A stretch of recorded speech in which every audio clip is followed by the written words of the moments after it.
Hello everyone, welcome back.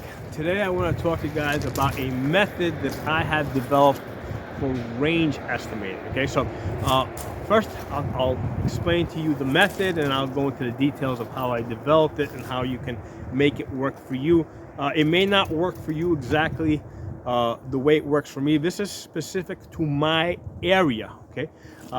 So in my area, if I hold out my finger like this at full extension away from my body, okay, at 100 yards, my tree line is going to be the full length of my finger. Okay, that's at 100 yards. Okay, at 300 yards, it's going to be basically from this knuckle to the tip. Okay, so that's 300 yards. Okay, 500 yards, it's going to be from that knuckle to the tip.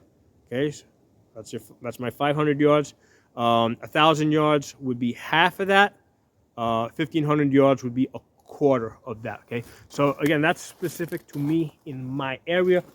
The way I developed this is that basically I got the rangefinder. Okay, I got some pen and paper over here, and I traveled to a couple of different locations in my area where I can see the tree line at different distances. Okay, now I picked the tree line because I'm in the forest, right? I live in the forested area.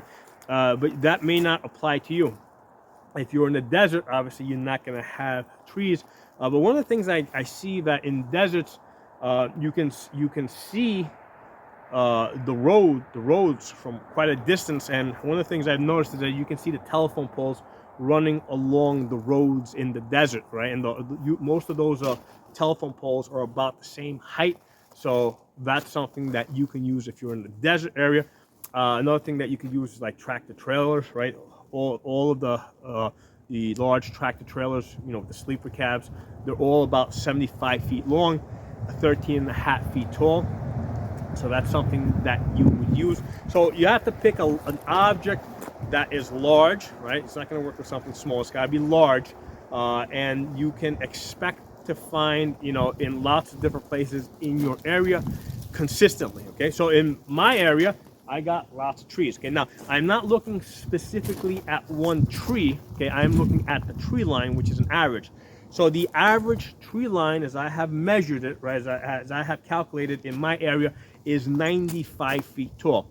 Now, that's not the average tree. The average tree is only about 65 feet tall. But what that takes into account is the unevenness in the ground. Okay, so this is something that's going to be factored in. Now, this isn't something like I didn't like, say, okay, what's my average tree plus what's my average unevenness in the ground.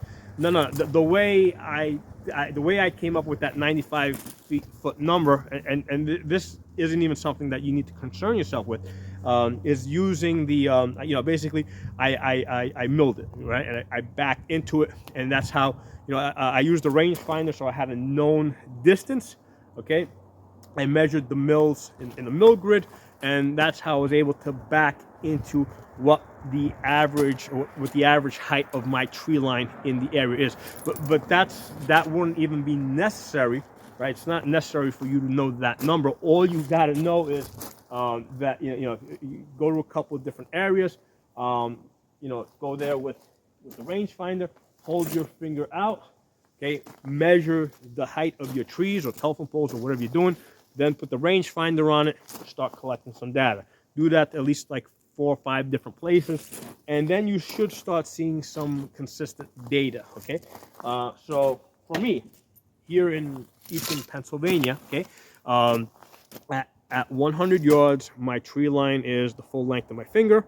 Okay, at 300 yards, it's from that knuckle to the tip, right, from here to there. At 500 yards, it's from that knuckle there to the tip there. 1,000 yards, it's half of that.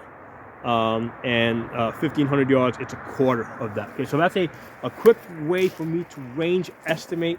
How can I use this information? Obviously, I can use this for holdover. Okay, now from zero distance out to 250 yards, it doesn't make it. If you got a 50-yard zero, it doesn't make a difference, right? You put the dot here, it'll either be 4 inches high or 4 inches low, not an issue. But once you get out to 300 yards, now you're looking at at a 10 to 12 inch drop. Okay, so at 300 yards, I got to know what 300 yards is, right? So if I don't have a rangefinder, right, I know that, you know, now there's other ways to do this. Like I've done videos where you can use the 65 MOA circle to also range estimate off of that, off of the standard height of a man. But maybe you can't see a full man, or maybe you're not, you know, maybe you don't have a man out there or a man size target, right? Maybe you just target shooting, and you know, you just need to range estimate the distance, and you don't have, you know, any other means of measuring it. So this is a way you can, I can use the tree line to figure that out. So at 300 yards, I know that my trees are going to be from that bone to that tip right there. Okay, so I know that if I got a 50-yard zero on my red dot, I pretty much gotta, you know, I gotta go about 10 inches high, right? So if I gotta put the dot here in order to impact here. At 500 yards, right? You know, I basically gotta cut the man in half, belt to head, and that's my hold over his head. So that's really important. You gotta know the difference between 300 yards and 500 yards, right? And for me, the way I've figured it out, 500 yards is from that, from this knuckle over here to the tip right there.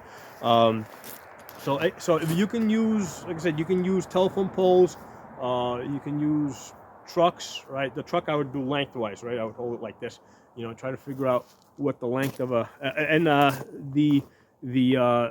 like I said, my tree lines are 95 feet tall. The truck is 75. So it's gonna be similar to this, just a little bit shorter, right? So basically, instead of going to the knuckle, I would probably go to the inside of the knuckle, right? So I would expect that at 100 yards, right? If I was holding it like this against a tractor trailer, you know, the truck would go from here to about there at 100 yards. At 300 yards, it would go from there to the inside of the knuckle. So it would come like over there. So instead of being here, it would be here, okay? At 500 yards, it would be from the tip to the inside of the knuckle, okay? So again, this is a way that I can quickly, again, remember, you gotta hold this all the way out here like this, because if you do this at different distances, you're gonna get different measurements as your eye looks at it. So this is a way you can hold it out horizontally, and you can use a tractor trailer to judge to get some rough estimate of the distance, right? And the distance between, you know, the distance between 300 yards and 500 yards is going to be pretty obvious, right? If you're using a tractor trailer and you're holding it out like this, you will be able to tell the difference between 300 yards and 500 yards. Whereas without some consistent basis like that, you won't be able to do it. So anyway, let me know what you guys think, or if you got some other way, drop in the comments below. Talk to you all soon.